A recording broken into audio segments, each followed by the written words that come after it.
Hello everyone, welcome to G centric. और inverter के सारे 5 साल में पूछे गए क्वेश्चन हम लोग करने वाले हैं। और ये क्वेश्चन बहुत दिखने में बड़ा है, बट यकीन मानिए इसका सॉल्यूशन जितने भी आप गेट में सब्जेक्ट पढ़ते हैं उन सब में से सबसे आसान सॉल्यूशन होता है। बट शर्त एक ही है कि आपको कॉन्सेप्ट पकड़ते आना चाहिए। तो क्या है कॉन्सेप्ट, वो देख लेते हैं जल्दी से। Three phase modulating waveform VA-VB-VC आपको दे रखा है। VA-VB थ्री फेज की तीनों फेजेस की आपको वोल्टेज गिवन है। और ये देखो 0 डिग्री, 120 डिग्री और 240 डिग्री पे गिवन है। ठीक है, और यहां पर दे रखा है PWM in a voltage source inverter. तो जैसे आपने पढ़ा है तो आपको तुरंत क्लिक कर जाना चाहिए कि किसका है वोल्टेज सोर्स इन्वर्टर का क्वेश्चन है, मतलब इन्वर्टर में आ जाना है अपने को। ठीक है, फिर पूछा है वहां पे और कौन सा थ्री फेज, कौन सा इन्वर्टर, थ्री फेज इन्वर्टर। तो थ्री फेज इन्वर्टर में जैसे दिमाग आ जाना चाहिए। उसके बाद ओमेगा आपको दे रखा है, is the fundamental frequency the modulating waveform are compared with the modulating waveform. ये सारे के सारे जो होते हैं हमारे रेफरेंस होते हैं। क्या होती है? Reference waveform. ठीक है, रेफरेंस वेवफॉर्म होती है। और उसको कैसे कंपेयर कर रहे हैं? With 10 kilohertz triangular carrier whose magnitude varies between +1 and -1। तो ट्रायंगुलर जो सिग्नल है वो हाई फ्रीक्वेंसी सिग्नल होता है ना। तो हाई फ्रीक्वेंसी सिग्नल होता है जिसका मैग्नीट्यूड +1 से -1 से लगाकर +1 के बीच में पीक टू पीक 2 वोल्ट है।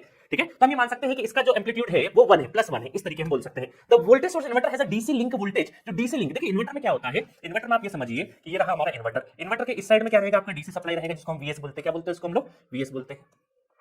ये हमारा वीएस, ये कहलाया वीएस। ठीक है, ये क्या कहलाया? वीएस। और इस साइड में हमें आउटपुट वोल्टेज एसी मिलेगा। ठीक है, अब देखो यहाँ पर वोल्टेज सोर्स इन्वर्टर है और मॉड्यूलेटिंग इंडेक्स है। और कौन सा है यहाँ पर? अब देखिए डीसी, ये 600 वोल्ट दे रखा है आपको। कितना दे रखा है? 600 वोल्ट दे रखा है डीसी में। अब क्या बोला? फिर स्टार कनेक्टेड मोटर। यहाँ पर जो नोड है वो कौन सी है? स्टार कनेक्टेड मोटर है। स्टार में है और मोटर है। क्या है? मोटर है। ठीक है, आगे बात करें एसी मोटर। और वैसे भी इन्वर्टर क्या करता है? डीसी से एसी में कन्वर्ट करता है। The per phase fundamental RMS motor voltage in volt is closest to. आपसे पूछा है, पर फेज भी पूछा है और आरएमएस भी पूछा है, और वो भी फंडामेंटल का पूछा है। ठीक है तो यहाँ पर हम देखेंगे थ्री फेज में आपको मैंने सिखाया था साइनोसॉइडल।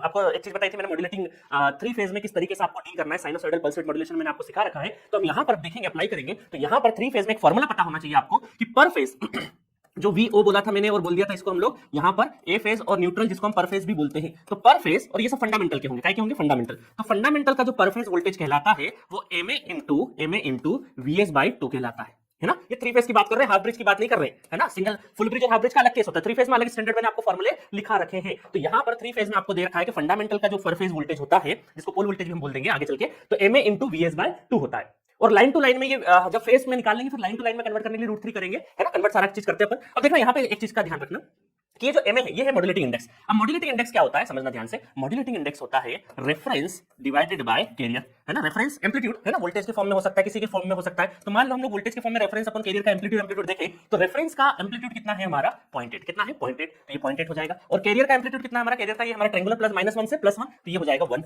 ये हो जाएगा 1। एम्पलीट्यूड ले रहे हैं हम, क्या ले रहे हैं? 0 से लगा के एम्पलीट्यूड, पीक टू पीक नहीं ले रहे हैं ना, 2 मत कर देना। तो ये हो गया 0.8। तो इसका मतलब है कि पर फेज जो होगा वो 0.8 इंटू VS कितना होता है हमारा? 600 डिवाइडेड बाय 2। और ये हमारा पीक है। ये कौन सा है अभी? ये सारे के सारे वोल्टेजेस कौन से होते हैं? पीक होते हैं। क्या होते हैं? पीक, नॉट आरएमएस, है ना। ये सारे के सारे पीक होते हैं। अब हमें क्या चाहिए? पर फेज फंडामेंटल का आरएमएस चाहिए। तो ये जो